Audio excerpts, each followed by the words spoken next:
Welcome to DAO Deep Dives, where we interview DAO founders, core DAO contributors, and everything else on the periphery of decentralized autonomous organizations. Thanks for joining us today, Kyle. Very excited to have you on the show. The production of DAO Deep Dives. How are you today? I'm great. Yeah, thank you for having me. So we ask our guests, what is a DAO? We're not necessarily looking for the definition of a DAO, right? But really like your own interpretation from being involved professionally or however you want to look at that. For an extended period of time, you start to come up with your own ideas about what a DAO is. What is a DAO to you? Yeah, and there's a term Dino I quite like, which is DAO in name only.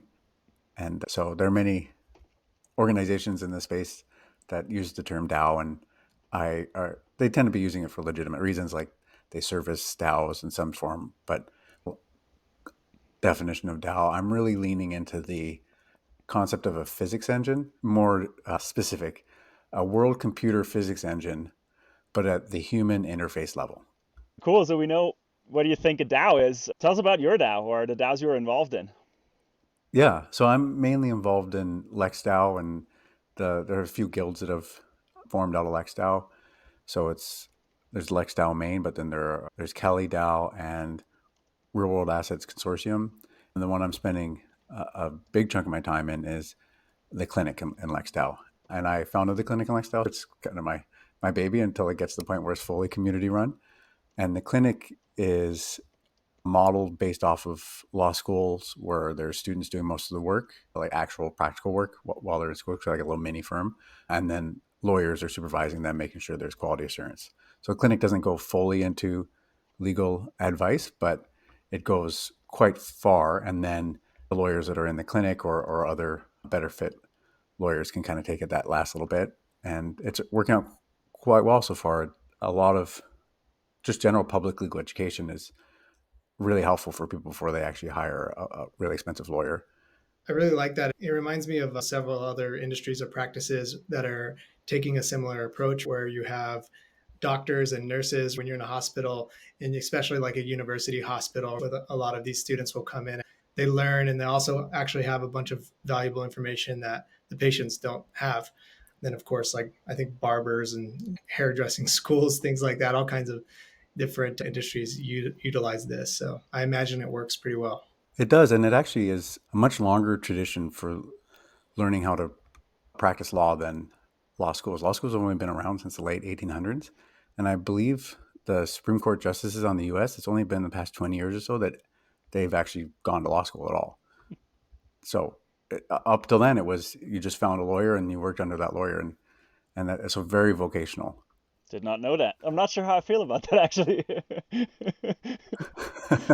I guess it makes sense. It works in other professions, right? Actually, most professions started that way. And I think it's probably a very new social construct that we think we just need to study something for 3 to 10 years or so to be qualified versus actually just learning by doing. Yeah. And though I'm talking about common law mainly, so it could be different in civil, but in common law, it developed organically, and it's actually in a sense, I've been thinking about it lately. Yeah, as of since time immemorial. I mean, that's actually what that means. There's a point in common law that was shift, and people started to record real property, and that's what immemorial means. So literally, since time immemorial, we can consider it a decentralized form of law, and it uses precedent. That's why. So it's all this case law. But it took until kind of recently that people decided, wait, we got to step back and then figure out the wider patterns here, so we can consolidate all this case law and start to canonize it. Where civil law, it's really based in writing down statutes and such. So common law, as it matures, it goes more into statutes, and then that seems to coincide with how much of it is academia. And so when we think about regulations and such, it's fairly interesting applying it to crypto, especially since international law immediately applies if you're an internet native organization. I love the examples of where this technology isn't necessarily like completely disruptive or a brand new paradigm, but perhaps an evolution of where it was going already. And I think that's beautiful. And that's a perfect example of that. So thanks for sharing. It must be a very exciting time actually in this field of law on the intersection of crypto and DAOs because I think a lot of us are still looking, especially if you reside in the US, to try to appease most of the US laws, even though they're evolving, not even there yet, maybe. So, what are your thoughts on that, and how does LexDAO and LexClinic look at that? Yeah. Well, these days an advocate for safe harbor concepts. They've worked quite well in copyright law, and that's my background originally in music publishing, so entertainment. And there actually have been pushes. I was chatting with the hardcore crypto law group. Why can't we have safe harbors? And they said, actually, we've been trying it for a bit. And so hopefully it'll succeed, including people in SEC. They're advocating for safe harbors. So that means because we recognize there's a gray area, if people do a certain amount of jumping through hoops, but reasonable, then whether they're found on the wrong side of the gray area, they're protected from liability because of the safe harbor. That's the basic concept. So DMCA is an example of safe harbor. So YouTube can put up videos. Somebody says, hey, this is copyright infringement, but YouTube doesn't get sued. They just have to take it down, right? We can do this in our space and facilitate much more innovation. So I'm really into that. Something that was kind of a surprise is it's definitely trying to find the silver lining, but we're working with Chat GPT, and it's doing so much work that will undercut billable hours for better ultimately, right? But it's a group of lawyers wrapping their head around huge shift in the profession that has just happened, right? But what we found is ChatGPT, I think it's since September 2021, is its data is most up to date. And there's this concept in law called noting up, but in general, basically the laws change, right? So you have to look back at it. And there was a Cayman law, one of the experts in our chat, she said, oh, actually, this is wrong, what ChatGPT said. And when we found out September 2021 was the date, it's because this new legislation came out a bit later, right? So because our space, there's constant change, especially regulation through enforcement.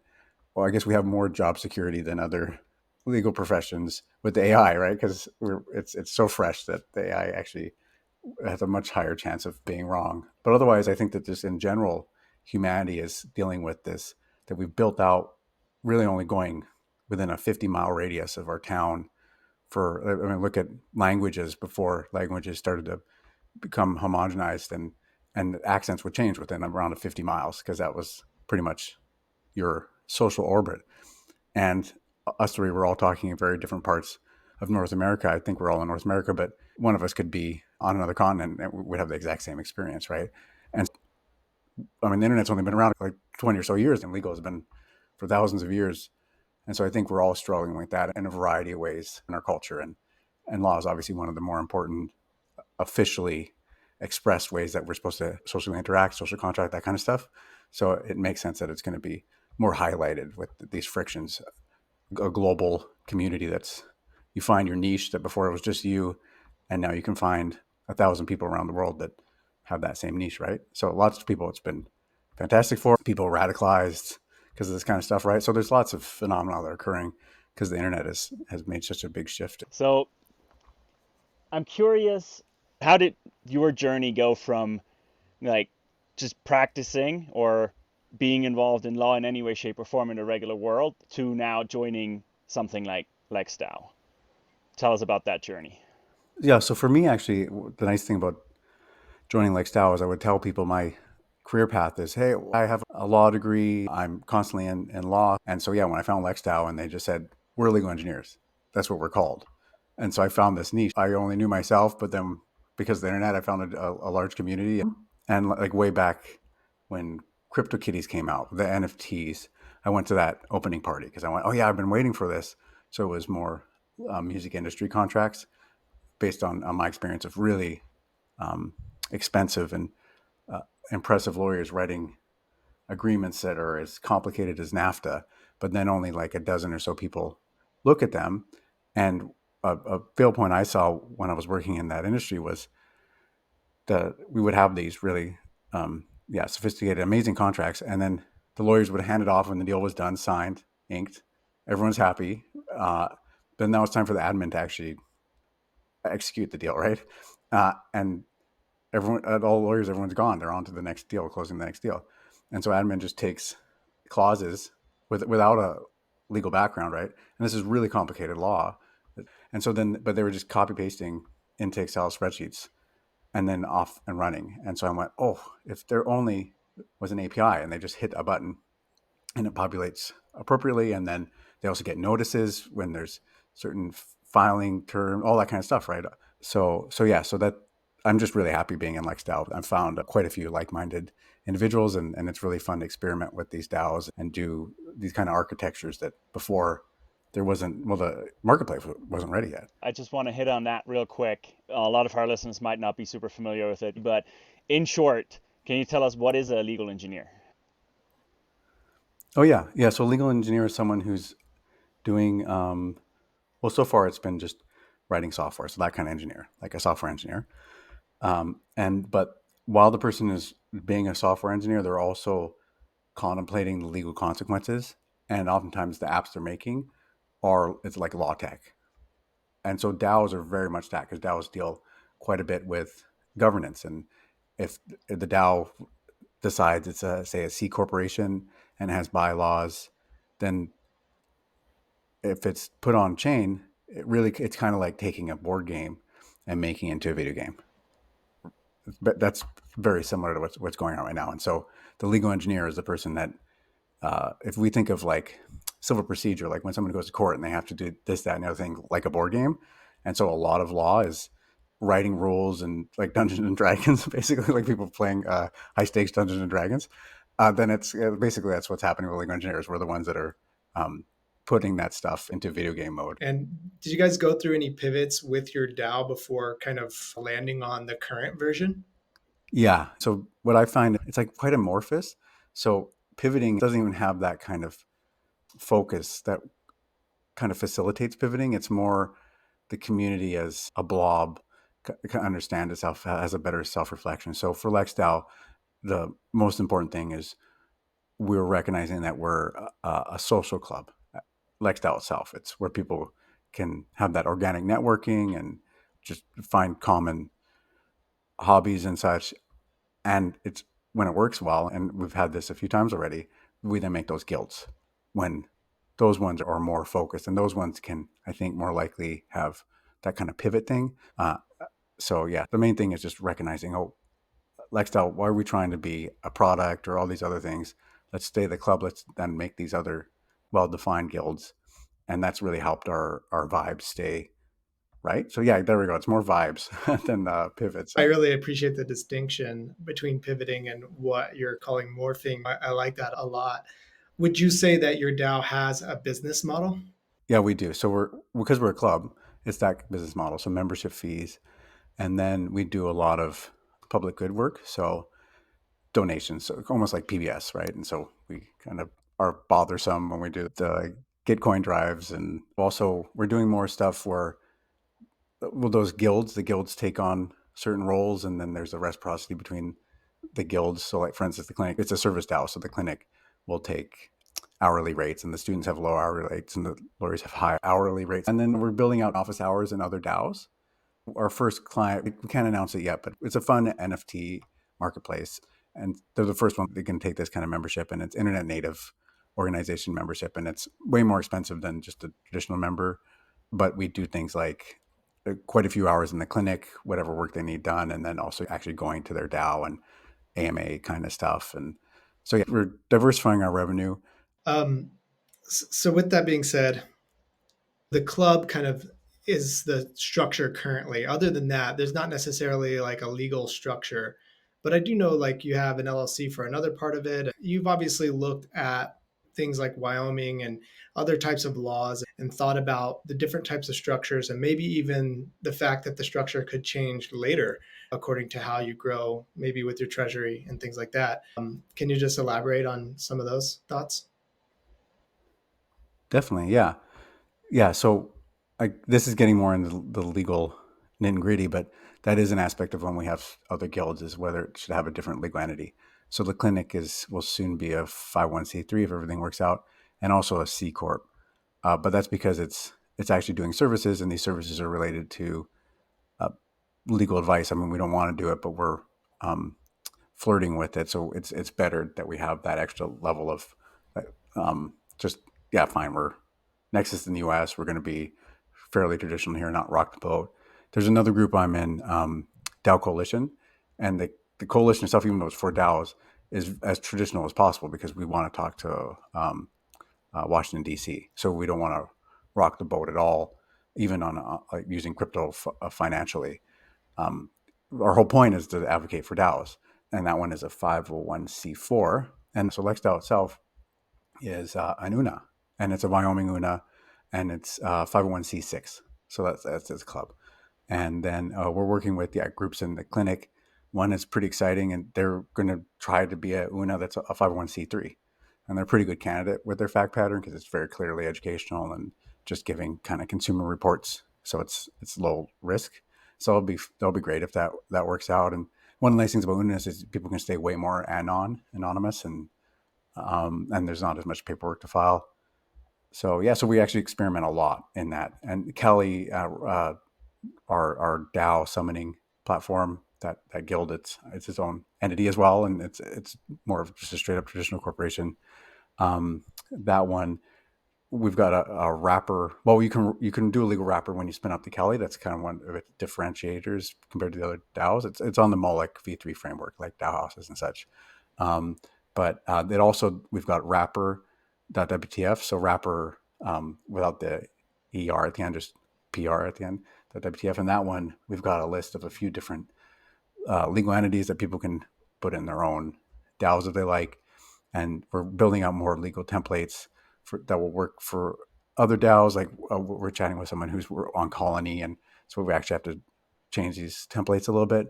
And now we're working with some offshores, so not just US. And so that's a lot of what, like on the practical level, like the actual products we're doing, especially like public good that are open to everyone.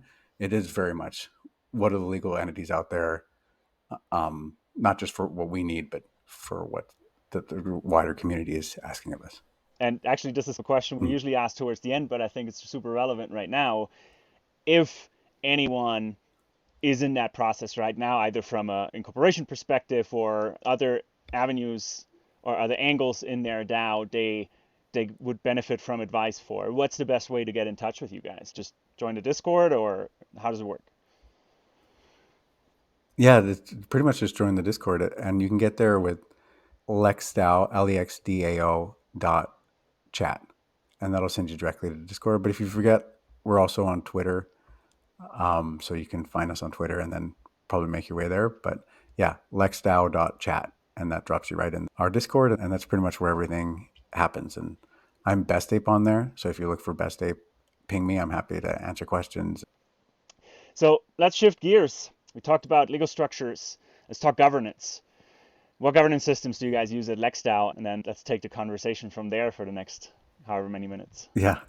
Well, I'm actually excited about an upgrade we're going to have relatively soon that Kelly's been working on, and it's called Keep.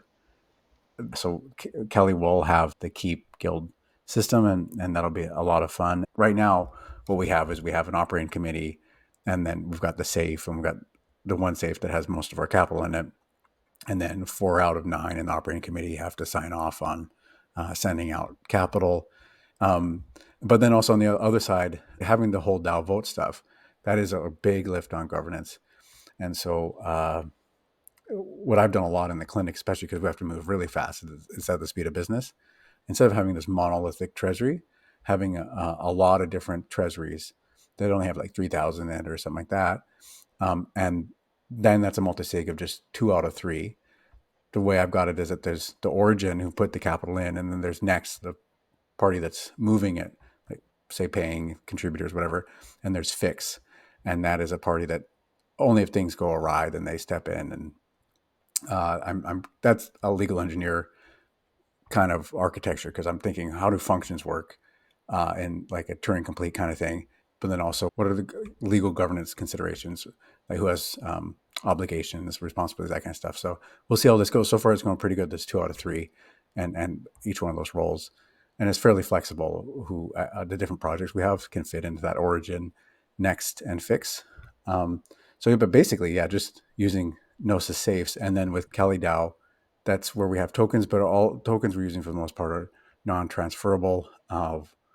Tater DAO, I think, Cougar DAO, they've got real world assets that they're using this for. And so their governance, they're using that, the proposal based system. And so the big difference on the proposal based system is proposals last for a certain period of time and then they're done, and either it passes or it doesn't. Whereas with multi-sig, it sits there until it either is rejected or not. and it also blocks whatever's coming after.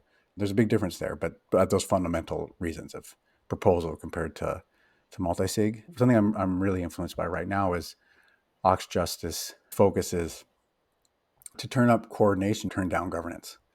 And so that's my experience in LexDAO as well, is the way we currently have an operating committee and such, lots of governance. But as we make it in these smaller, more agile groups, that's helping quite a bit. We're much more about coordination. So as we're maturing, we're getting better and better at spending our energy on coordination and not spending our energy on governance. There always should be a certain amount of governance, but just that Goldilocks amount, we were and still are to some extent way too much. And the definition of DAOs, which is it's a pretty humorous OG kind of crypto concept, dudes arguing online. So maybe that's the definition for DAOs. Oh man, spot on in so many different ways right there. That's too good. You're blowing my mind and you're making me think about the future of law in general. And that is so ridiculously fascinating. And I can take it to where it's more likely to go, which is in a way that's very helpful to human beings and to society. And then in other ways that are like movies replaying in my mind, the government knows that we're very likely to break a law in the very next few seconds because of something that we're doing or working on. And maybe we don't even realize we're about to do it, and it lets us know. And so it's definitely, there's movies surrounding those types of ideas. But something you said is making me think of something that just happened in your Discord, which is actually someone that I've communicated with before. And I'll just say the first sentence, the first line of this, and just let you riff on this for a second, I think would be super delightful, which is delegation is crypto power of attorney. Well, actually, I hadn't heard that before, but that makes sense. I mean, that I think is pretty appropriate. And that was one of our members in LexDAO. It's pretty recent. And I read that and I was like, yes, this concept is incredible because we've heard of soul-bound tokens, right? What if governance is a transferable token, but at the same time, maybe you're on a leave of absence or you enjoy being part of a DAO, but you actually want someone that's more involved to have more of a say. So you're delegating. You just like proof of stake networks and you're delegating things to other people that want to run the infrastructure and actually support the network, but you don't want to stand that sort of technology up. So you just delegate it. That's really fascinating when it comes to governance for sure. Yeah. That's where delegation is working well when people are experts. And because that's where I've seen issues with, especially discourse when things go to proposal and someone who hasn't been involved in a project, they jump in and their questions are actually oftentimes really good, even if they're using them to sometimes actually just sabotage the project. That's me being, I guess, negative. Even if they're good faith, even if their question's really good, it's still really disruptive because it's what we did like a few weeks ago. Like, well, we're entering those calls. It's too late now, right? But then at the same time, that is part of the governance process is to field these questions. So in some sense, the core group, especially when it takes a lot of specialization, it's very frustrating to have that experience. And so delegation can help with that, right? Because you just delegate to the professionals. And I think that's when it's working really great. Where I've seen delegation not be so great is when it's a popularity contest. And the people that have lots of Twitter followers get delegated a lot. And then it's just high school governance. And no one wants that. The other thing I wanted to expand on that you talked about, it made me think of when governance is playing a role in something, you have to ask yourself what's at stake exactly. And I think that something you said was absolutely fascinating, which is what if you could take your treasury and break it down one percentage at a time, where it's 1% and it takes 2 of 3 multi-sig perhaps, or 3 of 5 or something multi-sig perhaps. And so these decisions can be made really quickly if you're talking about spending less than 1% of the treasury, right? Now, if you're talking about something more substantial, 3+%, right? This takes much more effort. And I think that's a really fascinating model that'll allow things to move a lot more smoothly in a DAO governance model. Definitely. And the other one is cash flow, cash coming in. Not all of it necessarily goes to that monolith treasury. So it can go to these 1-2%. And perhaps one of those is going to an expense that's going to be a reoccurring expense. And there's no need to even vote on that again until we vote to stop it. Yeah, this reminds me a lot of Colony, and this naturally brings us to the next part of what I'm super passionate about is reputation. So how are you guys thinking about that? Do you have any systems or concepts implemented at LexDAO, or is maybe a product coming up. Touch on reputation and what your thoughts are. One thing that's important is exiting community, that devs actually, if they're the ones that were a central group that originally did it, that they actually do exit the community. And there was a recent case, one of these cases that came out recently. That's the fact pattern, that the devs basically, they made, and I think they even said it outright, that they were basically kind of moving liability onto the overall community, but they were still being central control and such. So I guess that's where their reputation, in a sense, maybe that it backfired, right? Is like there always was this core group and never actually disseminated out to the community, and ultimately it was a way for the core group to shield themselves on liabilities, by, like, I guess, misusing the reputation.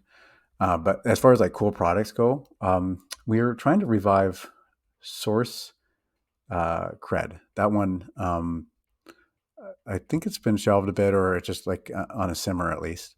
And a lot of people within the lifestyle community were involved in that quite a bit. So we had some talk about um, getting that up and going again, and that's with the emojis and such. And then there was one of our operators, our last operator, he has Incred. And while he was around, it worked well. He basically would give these um, badges, right? Like, you did this, you did that other thing. But it does turn out, because that it's, when he left, it's not happening anymore. So it's kind of requires like a particular person.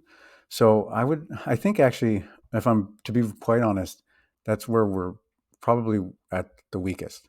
So hopefully you and I can chat more at Denver about your advice on that, because we really can bolster our reputation systems. Right now, it's just fairly kind of intuitive on who's the most active and such, but there's not really any KPIs or quantification of it, uh, other than those things that I kind of mentioned that are half baked, really.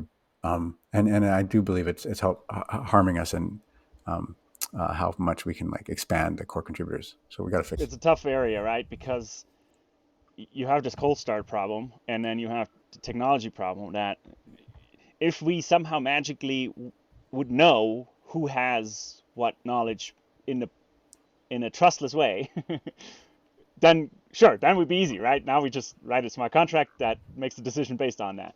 But how do we measure reputation? And again, Colony came to mind because of that, because they baked that in from day one, I think, their interpretation of it anyway. You earn reputation alongside earning other things, right? And there's not a lot out there, I think, in this space compared to many other parts of DAO tooling or protocols. Super interested in that. Yeah, we should definitely chat more. And if anyone listening actually has any recommendations, plop them in the comments. We would love to learn on that. There's coordinate that I've heard when it gets to a certain size, it breaks down, because again, it gets to be this popularity context. I was talking to someone recently. He had an interesting way that he kind of did off-label coordinate. I am playing in the clinic with an off-brand thing. It's a bit more based on asset liability ledgers, but it can also indicate reputation, but it's just not big enough experiment yet for me to really say whether it's a good idea or not. It could be a really bad idea, but it's kind of cool in the sense that the reputation is based on how many tokens a person burns. So spending a lot is actually good, but that's because it's the liability side. So the tokens are actually liabilities. So we don't really these days use tokens as liabilities whatsoever, but that's the kind of thing I'm playing with. Is what if we have the asset side of the ledger, so those are stable coins, but what if we can quickly spin up a ERC 20 in Kelly. Let's play around with that as the liability side of the ledger.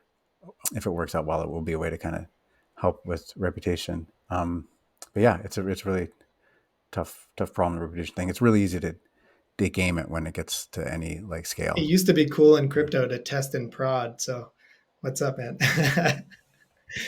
These experiments you're working on, I think they're going to work. Be cool to know sooner. Yeah, fascinating area for sure.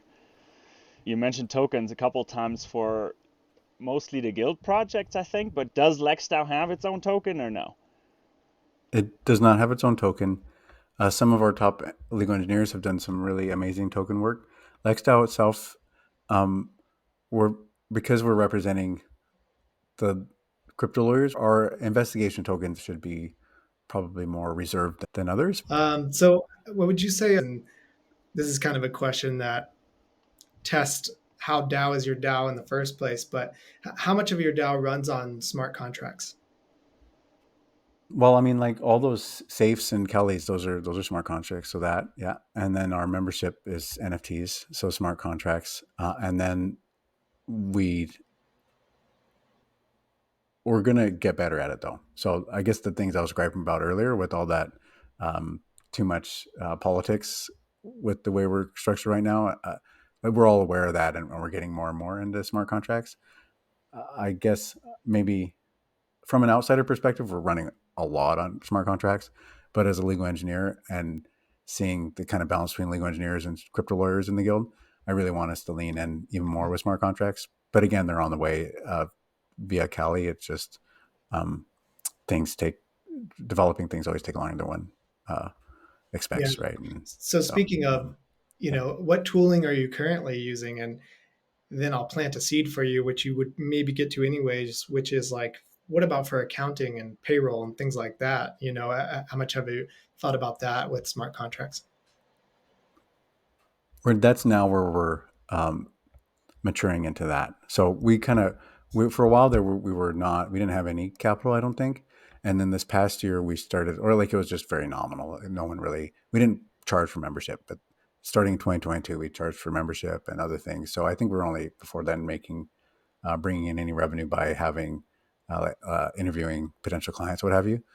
Um, and now we don't even do that, right? So it wasn't very much, just a kind of handful of people that then went about that activity. So it's only been this past year where we're okay. Now we got to collect people's W-8s and actually file taxes. So we're learning, and it's one of our members. He's really good at this kind of thing, and he's now the assistant operator. So I'll be if we speak again in 6 months or so, I'll probably have some pretty cool tools on that.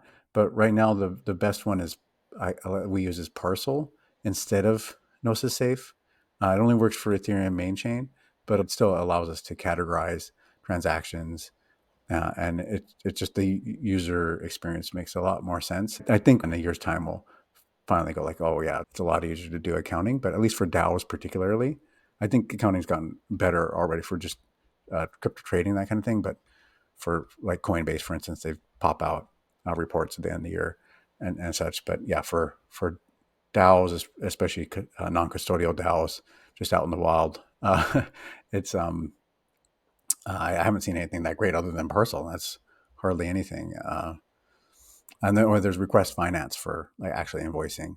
Yeah, any DAOs that I've entered into or talked to or thought about working with professionally, the kind of the culture is the same where, and what I mean by that is it's participate and find out everything you want and go from there. Don't participate and there's no opportunities for you whatsoever. That goes to people that are listening to Mm. this that are thinking like, how do I even get involved in a DAO? And really the way to do that is go into their Discord and just start talking. It's honestly that's the first step, right? And you can learn a lot that way. Yeah. And then of course, if you're a developer, you can look for bounties and things like that might be offered by certain DAOs and get involved that way if you're more technically inclined, of course.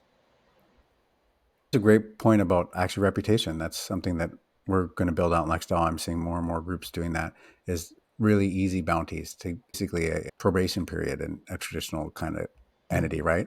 Understand these people are workers, and they build up that reputation enough, and then bring it into a more core role. And I like how bounties are switching to that from when I was first in this space. A lot of times it was more that we're going to build another freelance only type of economy that was really problematic in Web2. So I was seeing that being replicated, and I get why bounties were here because that was something that is popular with Web2, right? But I like now that we're using bounties as a way that anyone can get any cash at any point without needing to have a relationship, right? So permissionless, and then so that's a good part of it. But then having it as an onboarding for contributors to be more involved in the DAO as opposed to just kind of churning uh, through uh, like a task rabbit, like that kind of app type of thing.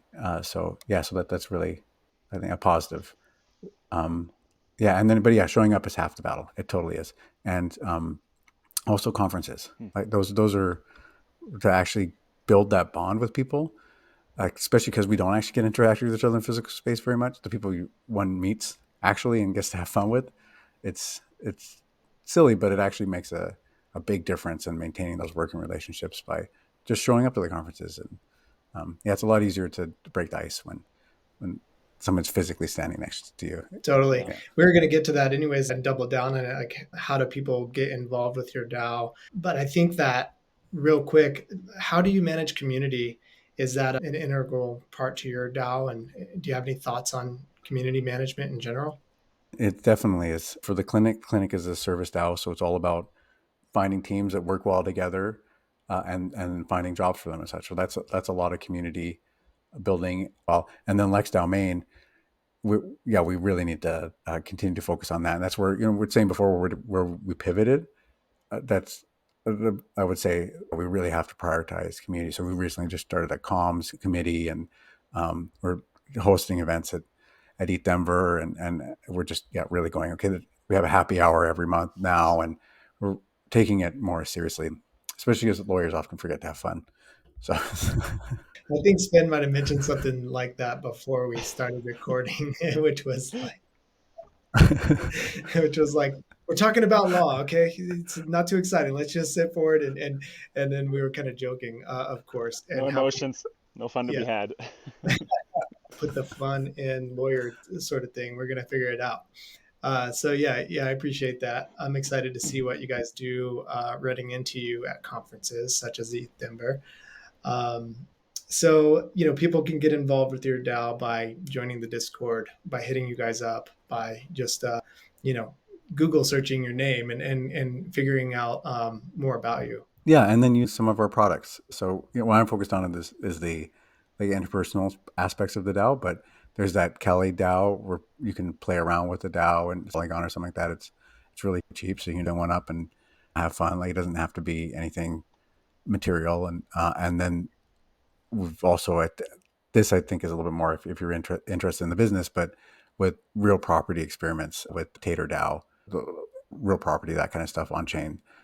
So visit Tater DAO if you're interested in that kind of thing. Play around with what Tater DAO has, but probably the most fun, just like straight up products, is Kelly. But otherwise, it's socializing with us. Kyle, we really appreciate it, man. This has been super exciting and informative. It's been just fun myself, just being here, learning and thinking like, whoa, this is actually, I think what you're doing is, it's not only important, but it's absolutely fascinating from someone that's not a lawyer and someone that doesn't think too much about law outside of watching, what I'm doing and advising companies like, make sure you talk to your attorney because that sounds like a security to me, but I'm not a lawyer. Mm-hmm. Outside of that, it's fun to think about the future of law. And I think that's exactly what we're talking about in some ways here. And the engineering aspect of it is also super fascinating.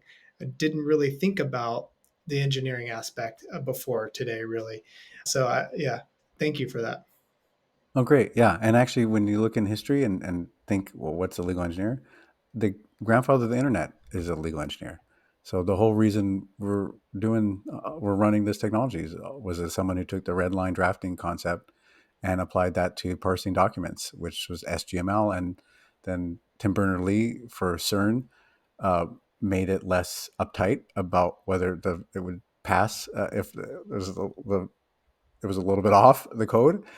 So just let it pass. It was like a loose parser, and that's HTML. Like, that's the biggest change, or one of the biggest changes that he did for HTML was just chilled out the lawyer kind of like uptightness and the scientist, right? And lo and behold, that was a perfect marriage. I think you're going to have some of those similar discoveries in the future with what you're working on. Maybe they will impact humanity in such a size because we all live in these societies that have legal infrastructure. Maybe it will have just a massive impact that we aren't even aware of yet. Yeah. It's a cool, bright future. I love to be alive right now. I think it's very exciting. And that's a wrap. Sven and Solve are your hosts for DAO Deep Dives, a podcast about all things DAO. Thanks for tuning in. Till next time.